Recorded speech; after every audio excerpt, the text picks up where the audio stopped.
안녕하세요. 저는 서울에 살고 있고요. 남매 쌍둥이와 셋이서 지내고 있는 여자입니다. 항상 시청만 하다가 제 이야기도 한 번쯤은 터놓고 싶은 마음에 이렇게 사연을 보내봅니다. 요즘 결혼계약서라고 따로 작성까지 한다고는 하지만 저는 그 정도는 아니고 남편과 서로 앞으로의 결혼 생활을 어떻게 할지 계획했어요. 게다가 제가 남편보다 나이가 1살 더 많으니까 더 조심스러웠어요.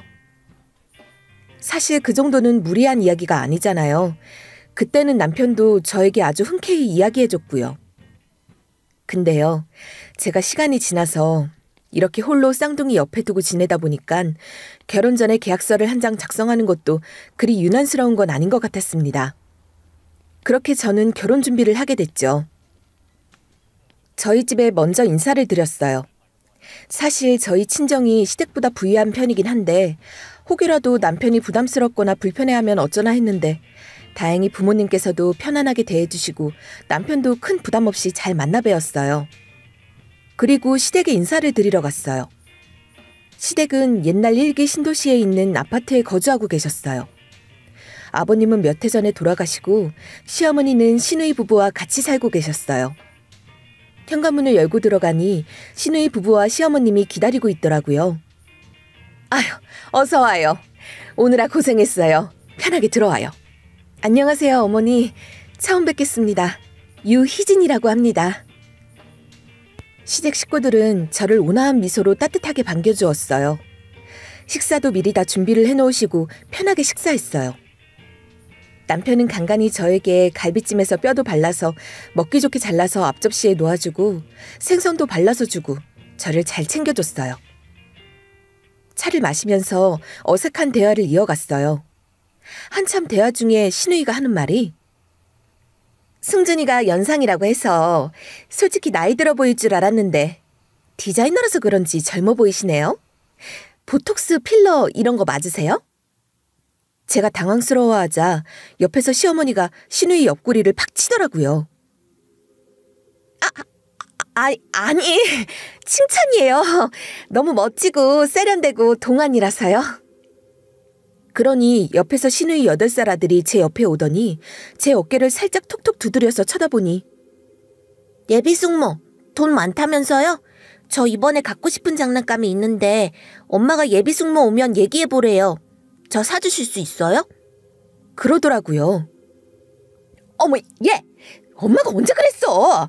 얼른 옆에 오지 못해?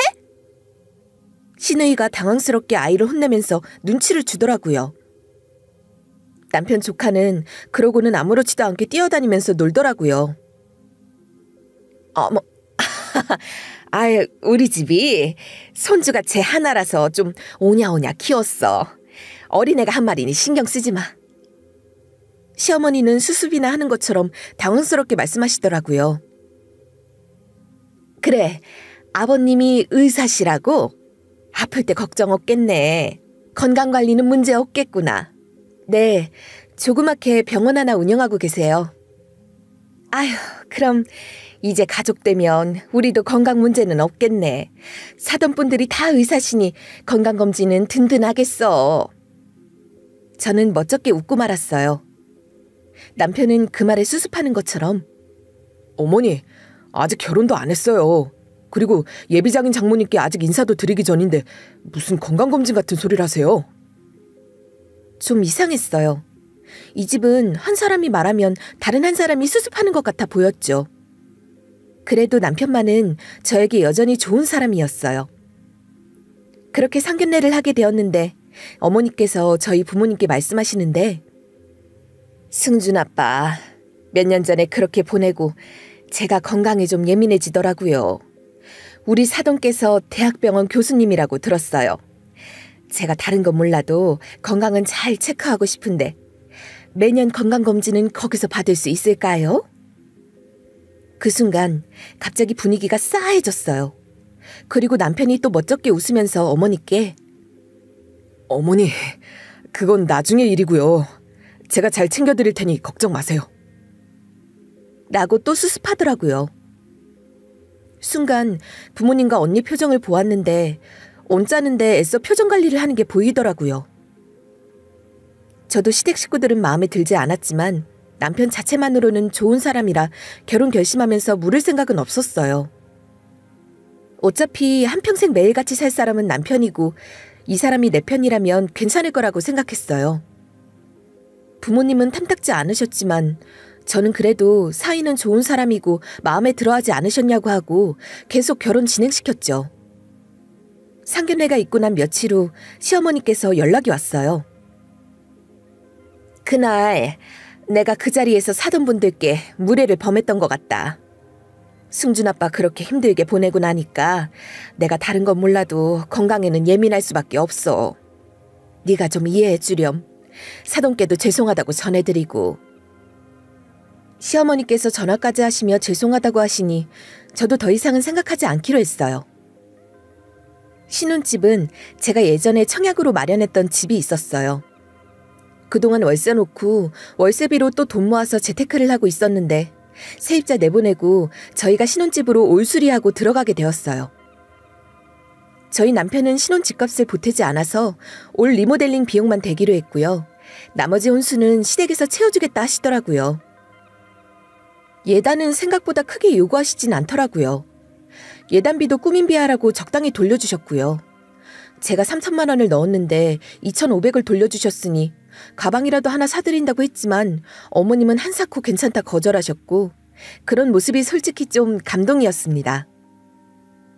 저는 제가 나이가 한 살 더 많아서 뭔가 더 많이 준비해야 하는 압박감이 있었는데 시댁에서는 그런 부담을 주지 않으셨거든요. 그러자 저희 친정 부모님도 좋은 사돈을 만난 것 같다며 그제서야 안도하셨고요. 걱정 반 기대 반인 마음으로 결혼식까지 진행했습니다. 그렇게 저는 35세 나이로 결혼을 하게 되었고 신혼이라 그런지 몰라도 결혼 생활은 걱정했던 것과 달리 잘 지냈어요. 남편은 제가 일에 몰두할 수 있도록 집안일도 음식도 거의 도맡아서 했고 주말에는 멀리 여행도 가면서 둘만의 시간을 만들어 갔어요. 간간히 시어머니와 시누이가 전화하긴 했지만 뭐 이제 가족이니 안부차 연락하는 정도였어요. 지금 와서 생각해보면 결혼 초반엔 시댁에서 정말 아무런 간섭이 없었습니다. 가끔 연락드리면 바쁜데 뭐하러 연락하냐고 하실 정도고 어머님께서 그러시니 사람 마음이라는 게 그럴수록 저는 더 잘하고 싶은 마음이 들어서 정말 이렇게만 지내면 좋겠다 생각했습니다. 그렇게 심리적으로 안정이 되니 임신 생각이 나기 시작했고 한 1년 지나니 노력을 해도 아이가 생기지 않더라고요. 그래서 일하면서 불임 클리닉도 다니고 노력 많이 했어요. 몇 번의 시험관 끝에 저에겐 쌍둥이가 생겼는데 말은 이렇게 한 줄로 끝나지만 그 과정은 정말 쉽지 않았습니다. 중간에 여러 번 그냥 포기할까 생각도 많이 했었거든요. 비용도 그렇고 체력적으로도 심리적으로도 너무 지쳤고요. 그래도 너무 다행스럽게도 임신이 되었다는 소식을 들을 수 있어서 그땐 정말 무척이나 행복했어요. 양가 어른들도 좋아해 주셨고요. 그런데 입덧도 하고 쌍둥이라 그런지 빈혈이 너무 심해지더라고요. 하혈도 조금씩 비추길래 병원에 가봤더니 특별히 더 조심해야 한다고 해서 그때부턴 모든 걸 멈추고 아이에만 집중했어요. 그렇게 재택근무하면서 극도로 안정을 취하며 있었습니다. 남편도 제 옆에서 밤이든 낮이든 열심히 도와줬죠.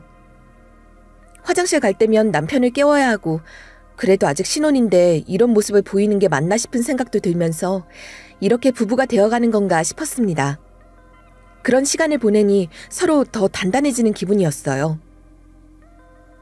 덕분에 임신 초기는 별 문제 없이 넘어갔고 임신 6개월이 됐을 땐 쌍둥이라 그런지 배가 보통 임산부의 만삭배만큼 커져 있었는데 제가 꼼짝달싹을 하지 못하고 있게 되자 예전에는 제가 부르면 언제든 달려왔는데 언제부턴가는 한숨을 쉬고 피곤하다 그러고 결국엔 친정엄마가 집에 오시게 되었지만 속이 많이 상하긴 했죠.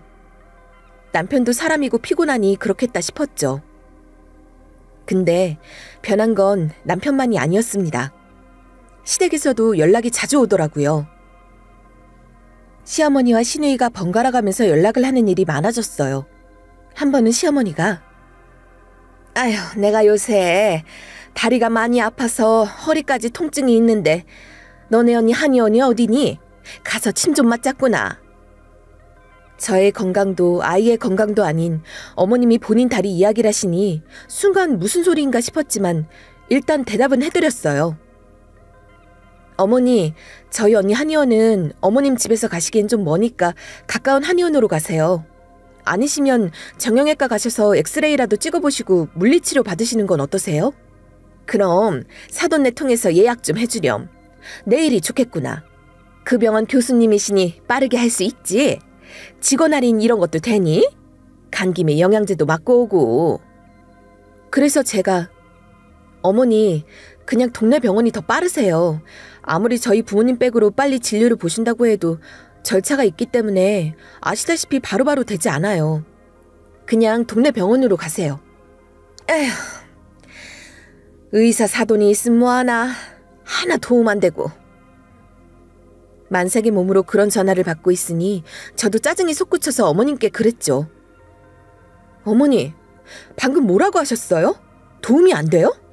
저희 부모님이 어머니 뜻대로 다 해드려야 하나요? 그러자 어머님은 곧바로 성질을 내시며 어머, 너 이쁘다 해주니까 버릇없이 기어오르네? 너 시애미가 만만하니? 너 우리 집 니네 집보다 능력 없다고 무시해?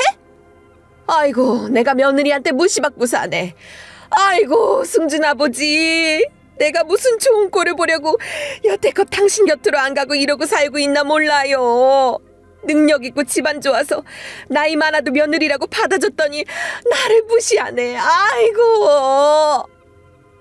황당해서 말도 안 나오더라고요. 그래서 그냥 끊었어요. 한 몇 시간 후에 이번엔 신우이가 전화하더라고요. 언니가 뭔데 우리 엄마 무시해요? 우리 엄마가 언니네 친언니 한의원에서 침 좀 맞는 것도 안 된다고 하고 사돈 병원에서 진료받는 것도 하지 말라고 했다면서요. 우리 엄마가 좀 좋은 데서 진료받겠다고 하는 게 그렇게 안 입고 왔어요? 언니는 공부하고 일만 하느라고 인성은 안 컸어요? 결혼을 했으면 시어머니도 부모예요. 마치 신우가 제게 훈계하듯 목소리까지 깔면서 그러기에 어머님이 어떻게 말씀하셨는지 모르지만 그 말은 너무 심하셨네요.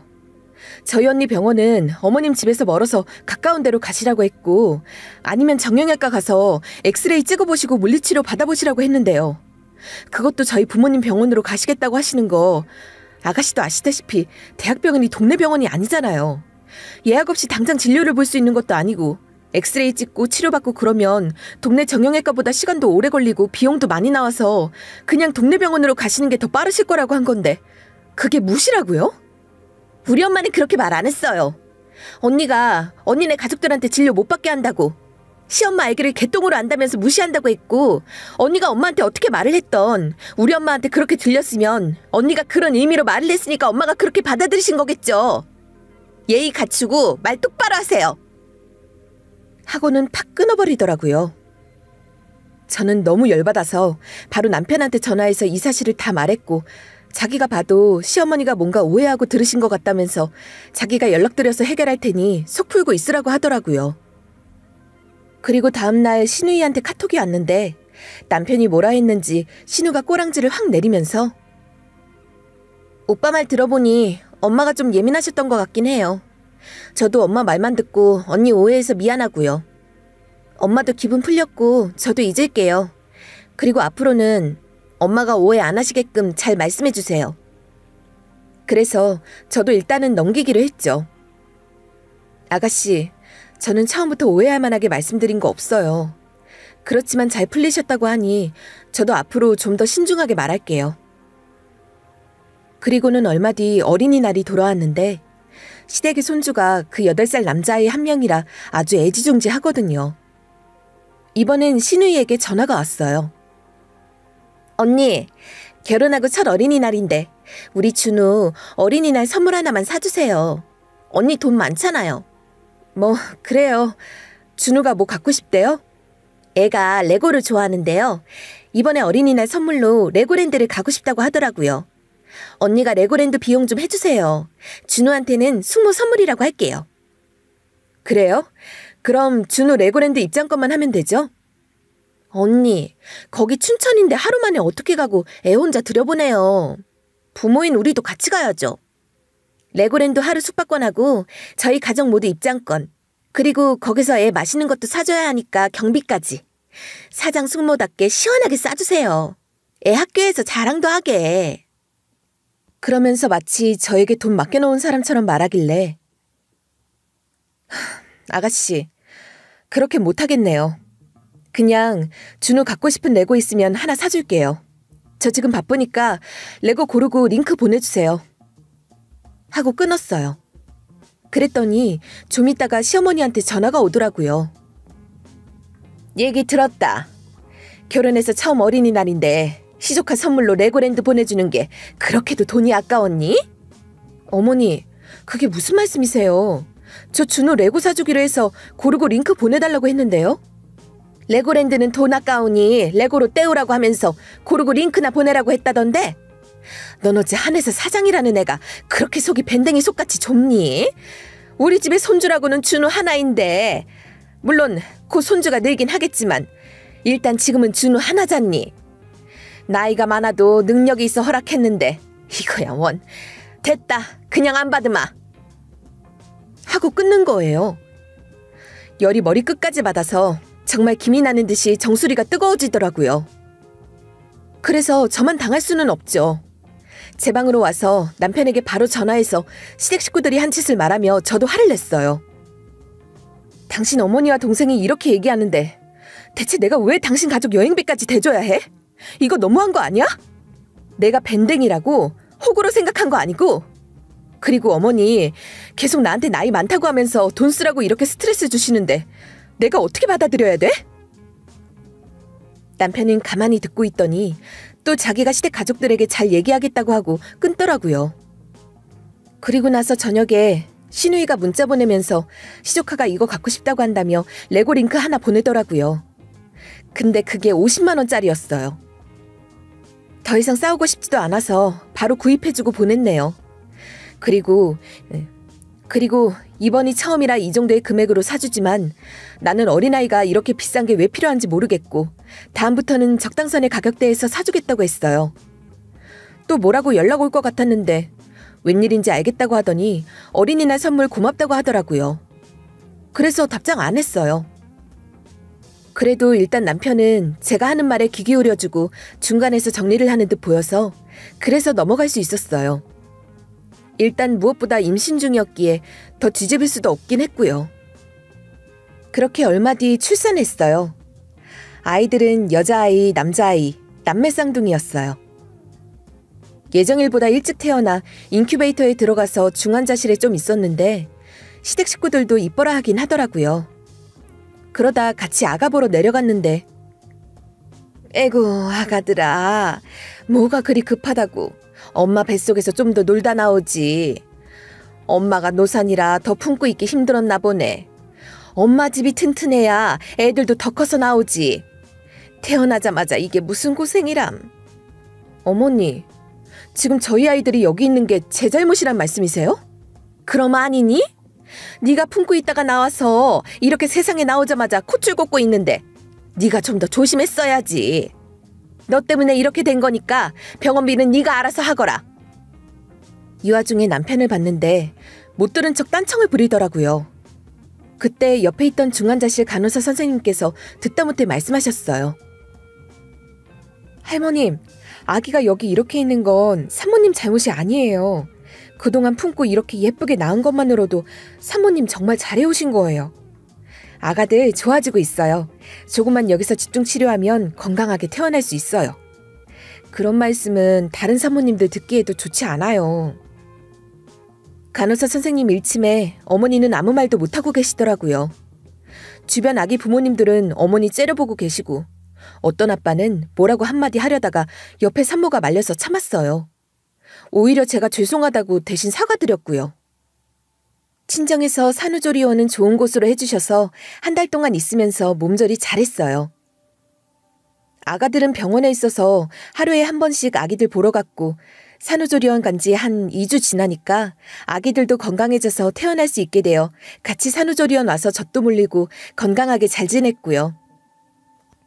저는 그날을 결코 잊지 못할 거예요.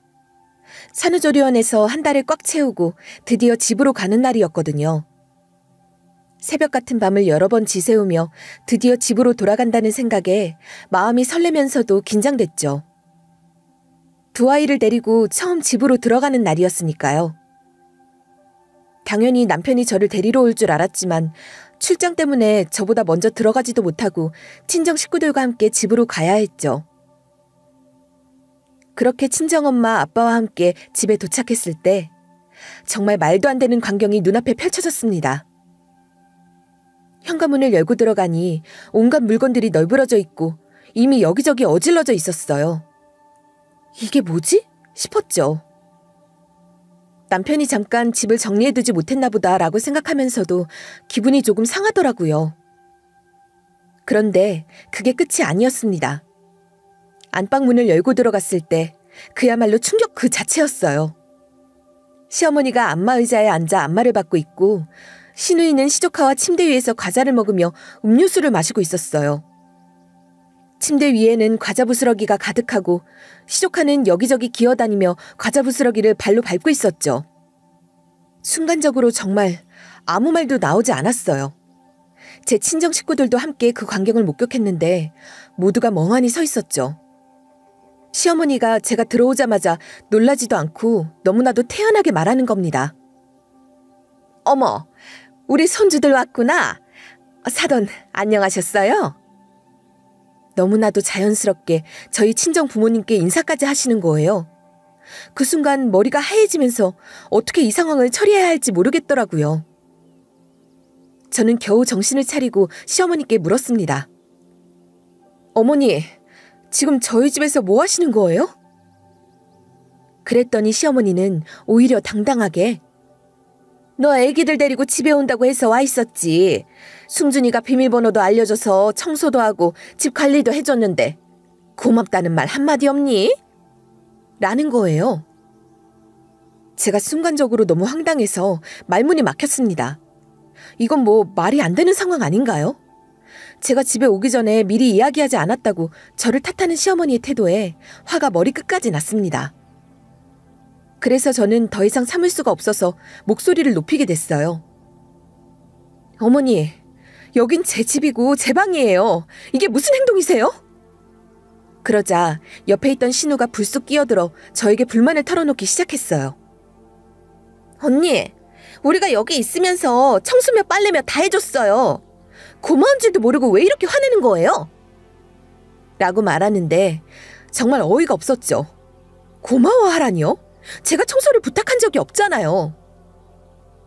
저는 이 상황이 도저히 이해가 되지 않았어요. 제 친정엄마는 제가 너무 화가 나 보이니까 더 이상 이 자리에 있으면 안 되겠다고 생각했는지 아이를 안고 차로 나가셨어요.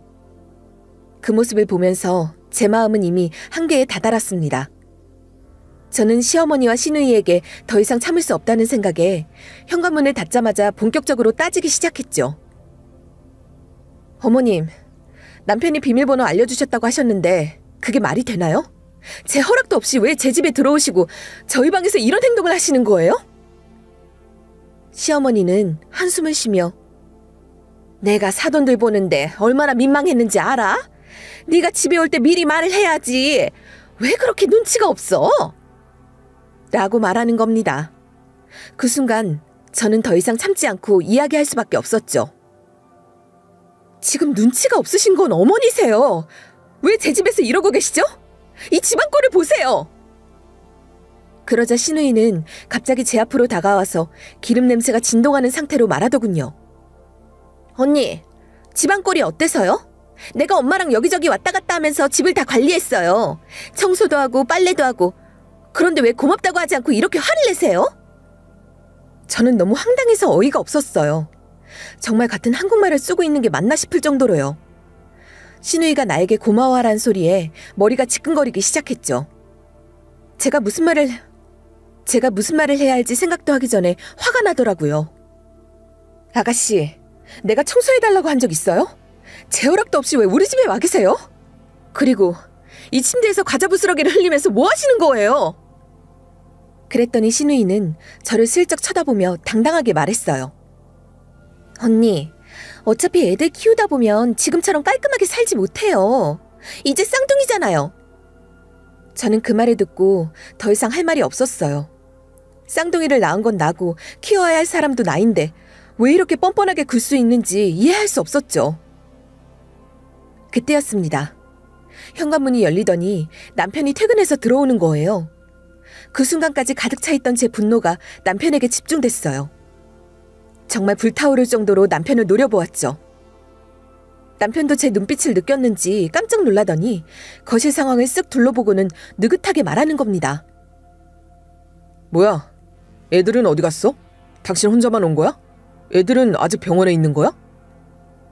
그러더니 구두끈을 풀며 아무렇지도 않게 들어오는 겁니다. 순간적으로 저는 더 이상 참을 수 없다는 걸 느꼈고 남편에게 쏟아낼 말을 머릿속에서 정리하기 시작했죠. 이날의 일은 분명히 제대로 짚고 넘어가야 할 문제였어요.